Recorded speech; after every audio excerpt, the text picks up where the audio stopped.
hold it. I know, hang on. Sonic the Hedgehog is the complete opposite of my series. It's in no way ever being forgotten, but it didn't feel right to cover the other two and not talk about it. Sonic the Hedgehog is the quintessential US Sonic series done to date. With the other two shows, we had slapstick comedy that was okay, and the third series trying to recapture what this one had and totally failing at it. Why is Sonic so remembered after nearly 30 years? It was a living, breathing world. All the writers came up with new characters and integrated the game characters together and showed us who they were. The series didn't start firing on all cylinders right out of the gate. It refined itself over time, especially when you watch the pilot episode, Heads or Tails. Half the cast had different designs that weren't so great too, with Tails needing the bulk of the work. Ben Hurst and Pat Alley get most of the credit to the series.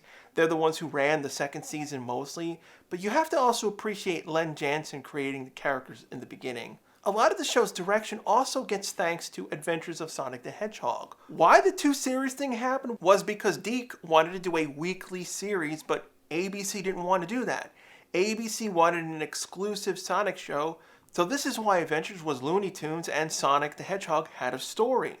The benefits of being on ABC was that Sonic got a bigger budget compared to Adventures, and with majority of Disney's TV shows being on ABC, gave them access to many of their usual voice talents. Jim Cummings voicing Robotnik, Kath Soucie doing Sally Acorn, and Christine Cavanaugh as Bunny, basically making Sonic a Darkwing Duck reunion. The soul of the series was all the characters. It's why I harshly judge Sonic Underground. Each of the characters have a purpose and a journey, some being very memorable. Sonic's personality was set up here. His love of chili dogs, his impatient complaints and nature, him learning lessons. You can get annoyed at Sonic. He's extremely arrogant, a lot of times he's right, and it makes him worse. Speed is my middle name and danger is my game. It gets on the character's nerves all the time, but White really knew how to graze the line of being lovable and annoying. Thank you, I am humbled. But they didn't forget to give him episodes where he screws up, sometimes really badly. That's the best part of this series. Each of the characters got featured episodes, including all the villains. Let's start off with Tails. The Tails in this show was a bit more naive, more younger than the one in Adventures. He usually is the fill-in role for the audience, asking questions on what's that, who is that, what happened. But they made him too stupid. Jansen wanted to make sure kids understood the world, so he made Tails do weird things, but flying into a tree, I never got that.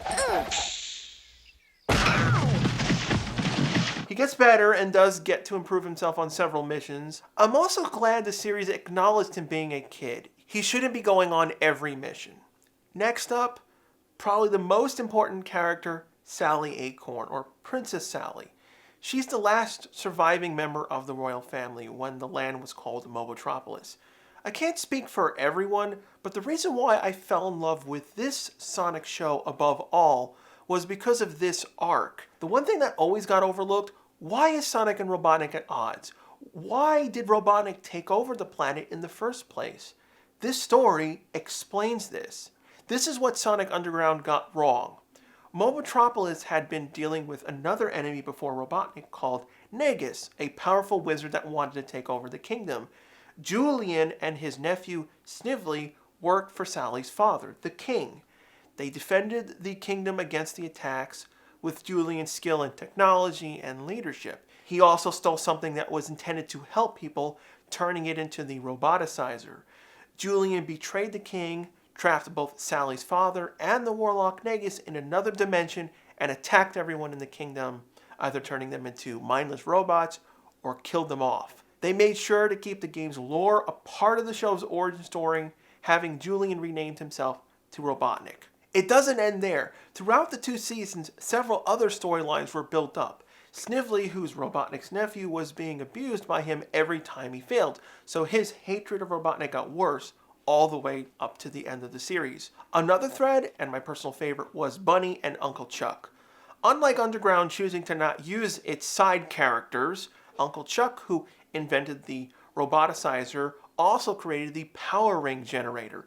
The rings in the series gave Sonic a temporary boost in power. They basically combined the concept of the rings with the supersonic power-up. They had limits. It would take 24 hours to generate a ring, and they would be used up after one use. But they also had the ability to counteract the roboticizer's effects on people's minds, which freed Uncle Chuck from Robotnik's control, so he was able to act as a mole behind enemy lines. The show also made sure that no one was fully safe. Chuck could be captured and reprogrammed if exposed. He refused to go back to Knothole, their secret base, because of this. It's a war. It's not going to be fun. And the writers weren't afraid of making the team lose. Bunny Rabbit being a big one. She was played much like the Thing in Fantastic Four. Bunny was half roboticized during the takeover. Most of her body, legs, and left arm were changed. She's always had a happy, fun face each episode, and those robotic parts did help out, Inspector Gadget style. But she broke down several times. It affected everyone, but mostly Sally. She's the princess. She felt responsible for all this. But she was a child when Robotnik took over. There was nothing she could do. The series showed this type of stuff. The cruelest episode was when Chuck tried to reverse the roboticizer's effects. He and Bunny were turned back to normal for it to fail, ripping it away from her again. There was also another character added on in the second season, Dulcie. She was the team's transportation, one of the last surviving dragons thanks to Robotnik's destruction of the planet's ecosystem. We saw the dark, depressing side of Mobius, but not everything was bad. We had characters that gave the series its fun side. Rotor and the annoying Antoine. Rotor was the team's mechanic. If there was a problem, he fixed it. They needed a shield, he built it. He always lived on the side of caution. I always considered him the dad of Knothole. He likes to have fun with everyone, but when it becomes serious, he marches into battle. Antoine, well, I liked the dude. His whole shtick was he got himself in trouble, always whining about how people did their job, complaining about Robotnik, or him taking credit from others. But you still appreciated him when he'd do something right, and he was even prepared to sacrifice himself to save the team a few times. The series always had something for you to root for. Sonic and Sally getting together, Bunny becoming organic, rescuing the king from the void, stopping Robotnik's damage of the planet. It got you invested in so many ways. Even Dulcie, bringing her in the second season when you have a solid cast is a risk. Look at Elmira when they added her to the last season of Pinky and the Brain. No one really liked it, so the show ended. Hurst and Allie were able to fill the season with so much stuff, and not once did I feel it like too much. What I think that pushed the series from a good show to cult classic was the series finale. Sonic and Sally had a chance to change history by going back in time and preventing Robotnik's takeover. It didn't work out, so time never changed, but Robotnik remembered what happened. And instead of brushing off this two-parter as lots of other cartoons would, he got worried. Think about it for a second. If you were the bad guy and saw that your enemies had the ability to travel through time, they did fail, but he doesn't know they can't do it again. You would not take that risk again. This is why when you write heroes, you need good villains. If you have someone challenge them, mind games, resources, sheer power, it will elevate everyone. Sonic has to run faster, Sally plan better, Tails be more reliable. They then have to protect each other even harder, opening doors to writing further, deeper characters where we don't know how it'll all end. So Robotnik turned into the devil, creating the Doomsday Machine. This would wipe out all remaining life on Mobius. Sonic and the others had to stop Robotnik at all costs. There was no option. It was a huge build-up starting from the time travel episodes to the finale. Sally and Sonic were able to wipe out the machine thanks to a special power stone granting them new powers. It was a cool, happy ending, but the series wasn't intended to stop here. In a ballsy move, they had set up Snively to become one of the next bad guys for the third season, along with Nagus. That's who the famous Red Eyes were at the end. But we never got that third season, so the show ended on one of the most famous cliffhangers you can think of from a kids series. Sonic the Hedgehog, I think, is one of the greatest animated series for kids, along with Batman the Animated Series, X-Men '92, and Gargoyles. These 4 shows from the 90s showed me that animation could be quality work. It doesn't have to be dumb. It could be a compelling story. There's some things that could have been improved on. Tails and Antoine didn't get many episodes. If they got more seasons, I would not be surprised if they and Dulcie would have had a bigger presence. I didn't mind that Robotnik was killed here. He was used throughout the 2 seasons, and we didn't see him actually die. It was implied, so he could had come back. There was so many ideas I had in my head while I waited for the third season. The Power Stones being so powerful, they made all the equipment disappear.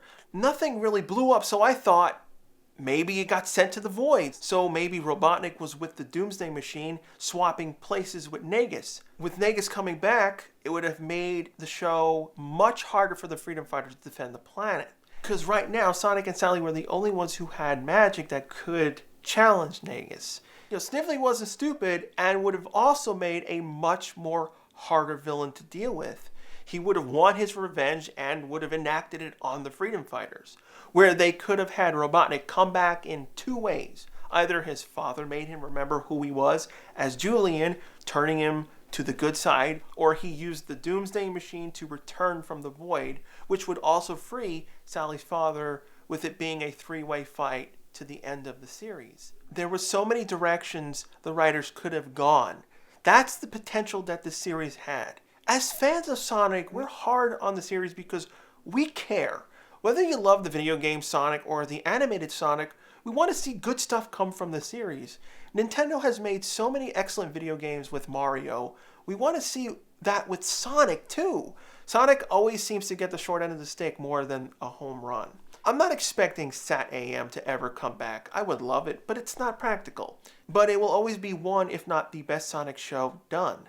Thanks for checking out the review. Subscribe if you want to see more. And if you remember a movie or show that's long been forgotten, good or bad, leave it as a suggestion below. I'm always on the lookout for obscured stuff.